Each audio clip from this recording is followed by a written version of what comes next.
Muchas gracias, doctor Manuel Ulises Arturo Bonelli Vega. Buenos días, bienvenido a esta vista pública para postulantes del Tribunal Constitucional. Se ha establecido un protocolo que le concede en 5 minutos para una presentación libre, donde usted puede exponer ante el Consejo sus credenciales económicas, sus credenciales académicas, su hoja de vida, así como cualquier otro elemento que usted considere pertinente para esta evaluación. Después de esa presentación libre, entonces los miembros del Consejo tendrían unos 15 minutos como plazo máximo para cualquier pregunta que considere. Tiene usted la palabra, doctor. Muchas gracias, señor presidente. Buenos días a usted y a los demás miembros y a las demás, y a las damas también. O sea, no me gusta usar la palabra de género que se usa ahí, ¿verdad? Prefiero decir integrantes del Consejo Nacional de la Magistratura. Mi nombre es Manuel Ulises Bonelli Vega, soy originario, nacido y criado en la ciudad de Santiago de los Caballeros, aunque tengo ya un buen tiempo residiendo en el Distrito Nacional. Me formé como abogado en la Pontificia Universidad Católica Madre y Maestra, desde donde me egresé de tal profesión y donde obtuve también un máster en Derecho Societario y Comercial. Luego, muchos años después, en la Universidad de Buenos Aires, Argentina, obtuve el grado de doctor en Derecho, mención Derecho Penal, o sea, un PhD, y eso es en los logros académicos. Igualmente me he dedicado desde el mismo momento que salí de la universidad, y diría que desde antes, porque yo daba clases en escuelas, a la cátedra. Tengo entonces más de 25 años impartiendo docencia a nivel universitario, especialmente en mi propia alma mater, Pontificia Universidad Católica Madre y Maestra, aunque he impartido en otras instituciones académicas, incluyendo la Escuela Nacional de la Judicatura, de la que me honro haber participado en sus inicios, junto al entonces subdirector de la escuela, hoy presidente de la Honorable Suprema Corte de Justicia, el licenciado Luis Henry Molina. Fui juez por más de 15 años, tanto juez de instrucción en mi ciudad de Santiago, como juez de Corte de Apelación aquí en el Distrito Nacional. Y en el año 2013 me retiré de forma voluntaria del sistema para dedicarme al ejercicio de la profesión liberal, y desde entonces así lo estoy haciendo. Soy autor de múltiples obras, especialmente de derecho penal, libros, y de cientos de artículos y ensayos, tanto de la materia penal como de otras áreas del saber jurídico. Me mueve venir a esta convocatoria impulsado en el deseo de culminar una carrera judicial, si así se quiere, en una de las altas cortes, en este caso en el Tribunal Constitucional, pero sobre todo consciente de que como ser humano tengo el deber y la obligación de ser un hombre de servicio por y para los demás, y sobre todo para el país y sus instituciones. Creo que como penalista puedo aportar bastante al Tribunal Constitucional en el desarrollo de la jurisprudencia en esta materia. Entiendo que en el área procesal el tribunal, si bien ha podido rendir algunas decisiones, entiendo que ha sido un tanto tímido en la producción de jurisprudencia en materia de derecho procesal penal y sobre todo del debido proceso en esta rama.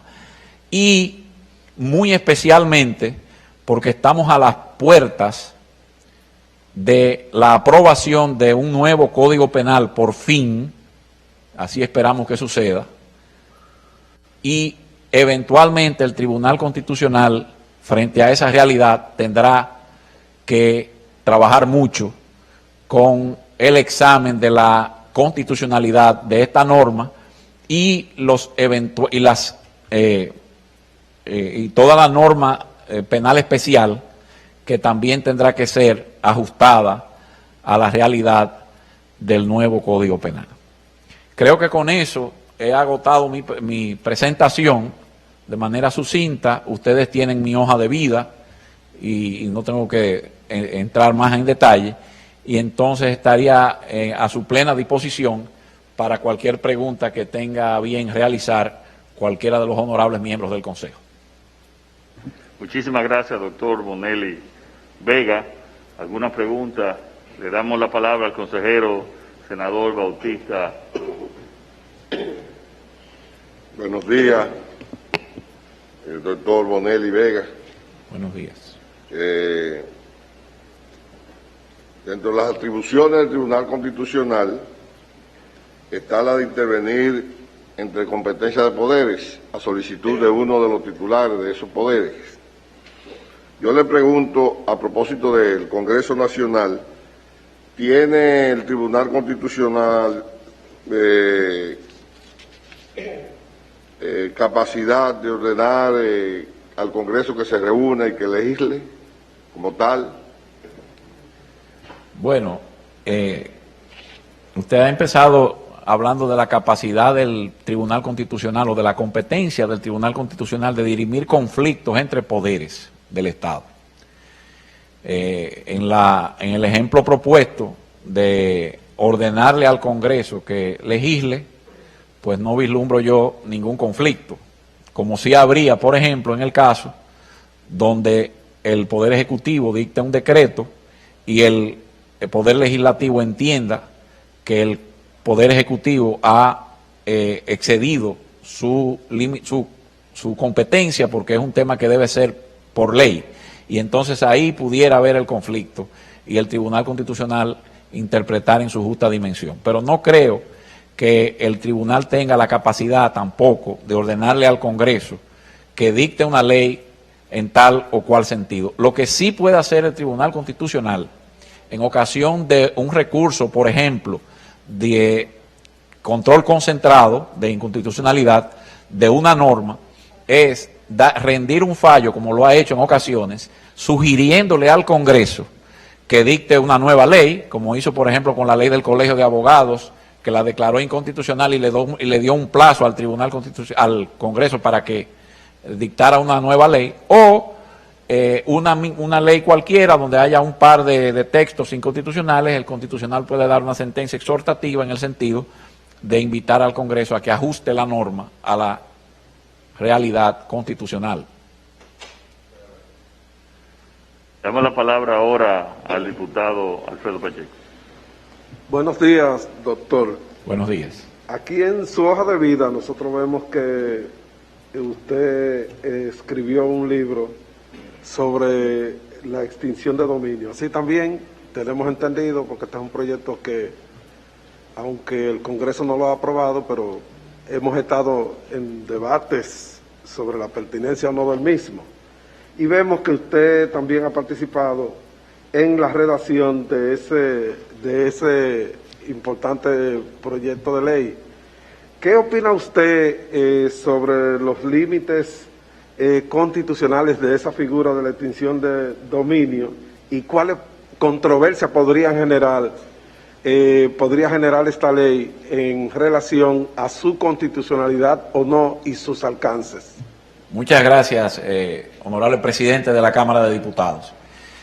Pues primero voy a poner en contexto que en el artículo 51.6 de la Constitución se establecen los juicios de extinción de dominio que permiten que el Estado pueda reivindicar bienes ilícitos, sobre todo emanados, los que fueron distraídos a través de los actos de corrupción que están más adelante en la propia Constitución consagrada la proscripción de la corrupción.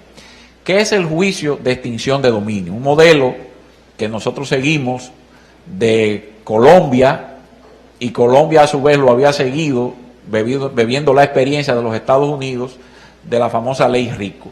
Es la posibilidad de hacer juicios sobre el derecho de propiedad por el carácter ilícito de la cosa. Una cosa que es ilícita o de origen ilícito o que resulta en ilícita o que se mezcla con lo ilícito, no puede ser susceptible del derecho de propiedad. Y eso es lo que se discute en los juicios de extinción de dominio. Son juicios de naturaleza civil, no juicios de naturaleza penal, y donde no se juzga ninguna culpabilidad de una persona, ni ninguna responsabilidad penal de la persona, sino la posibilidad de que ese bien sea objeto del derecho de propiedad. Y como cuando se demuestre que no es posible, el Estado puede reivindicar en su favor esos bienes. Como bien decía usted, a mí me correspondió colaborar con el Congreso en la Cámara del Senado, que fue por donde se introdujo este proyecto de ley, en la redacción del mismo.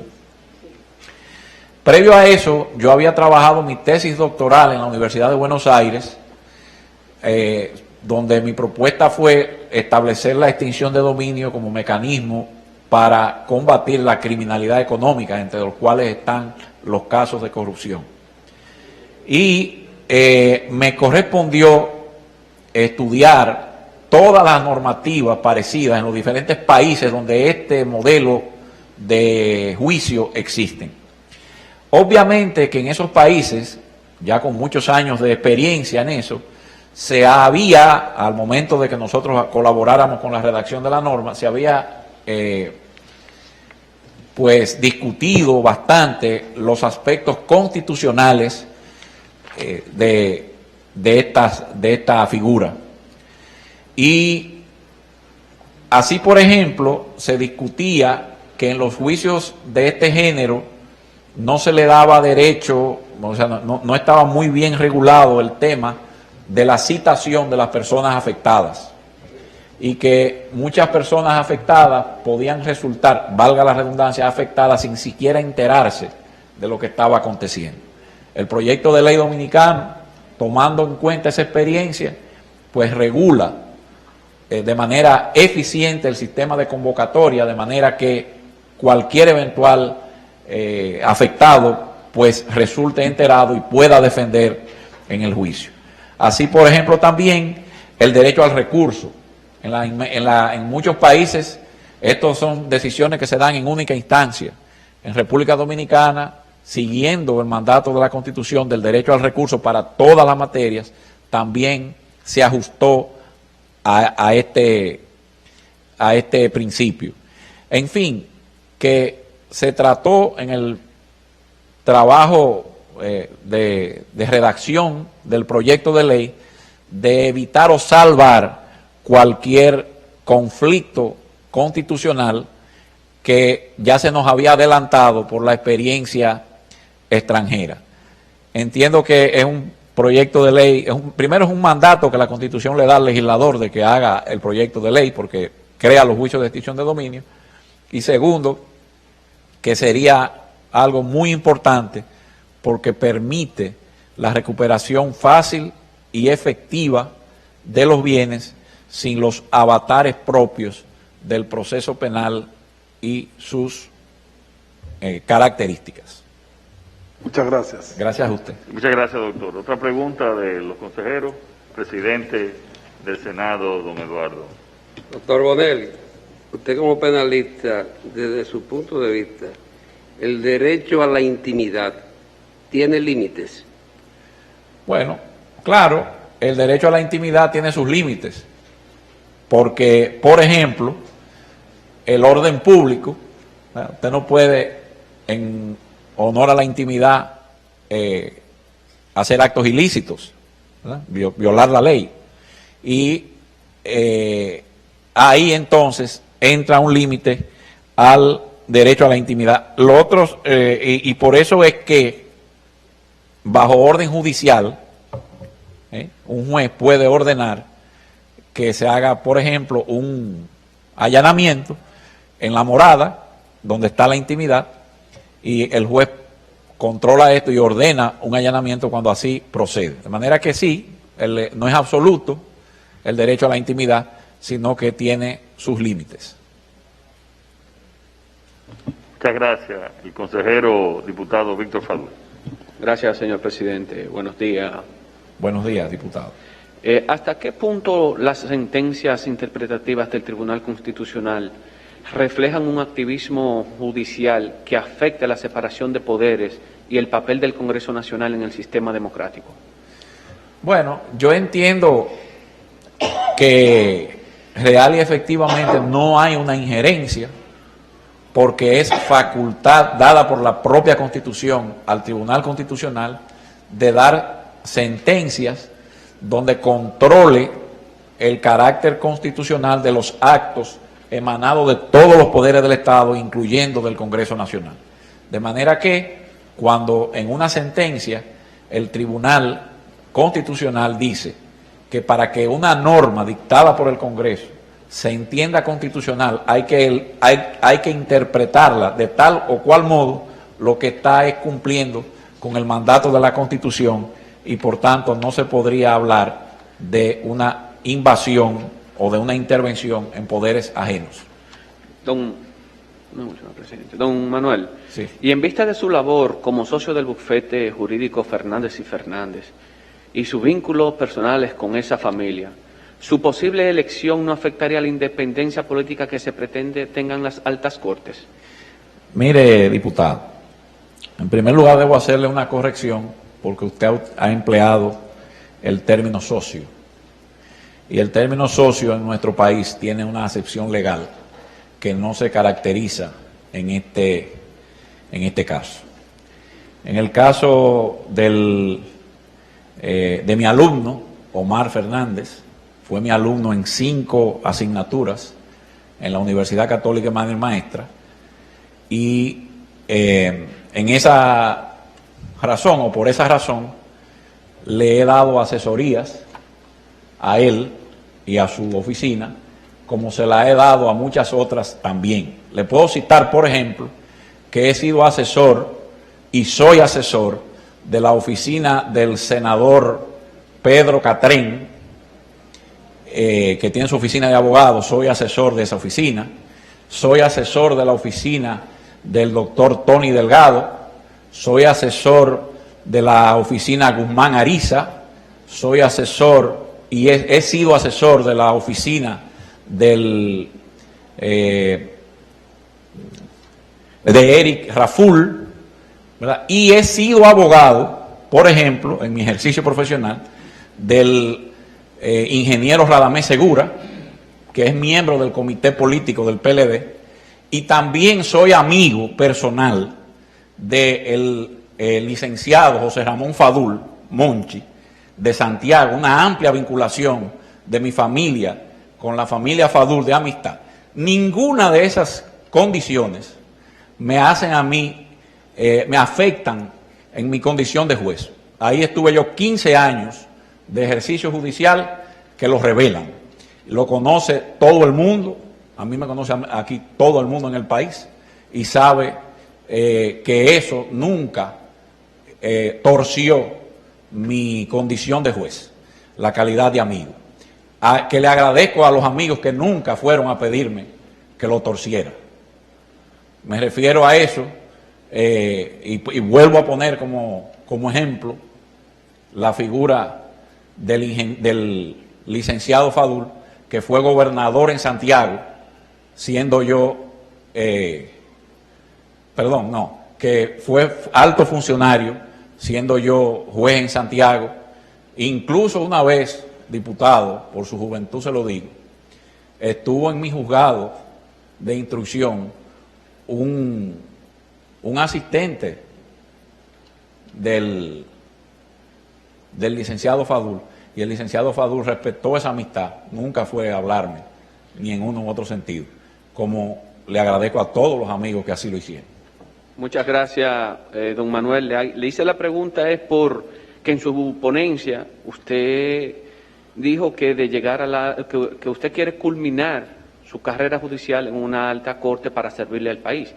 Mi pregunta fue en base a esa parte que usted pues postuló en el día de hoy para saber qué es realmente, cuál es la posición que usted tiene, porque entiendo que debe ser en base a los criterios, sobre todo que también la sociedad pretende que se elijan los jueces de la Alta Corte. Muchísimas gracias. No hay ningún inconveniente, diputado. Mis respuestas se han enmarcado en el marco de su pregunta. Muchas gracias. ¿No tiene, si quiere agregar algo, doctor? No, nada. Bueno, muchas gracias, doctor, por su participación. Bueno, muchas gracias, presidente, y demás miembros. Bien. En este momento... Hacer ahora, sí, señor presidente. Sí, un intermedio para que la vicepresidenta nos sustituya. Justamente, vamos a hacer una breve pausa. En breve retornamos para seguir escuchando a los aspirantes en el día de hoy. Quédese con nosotros.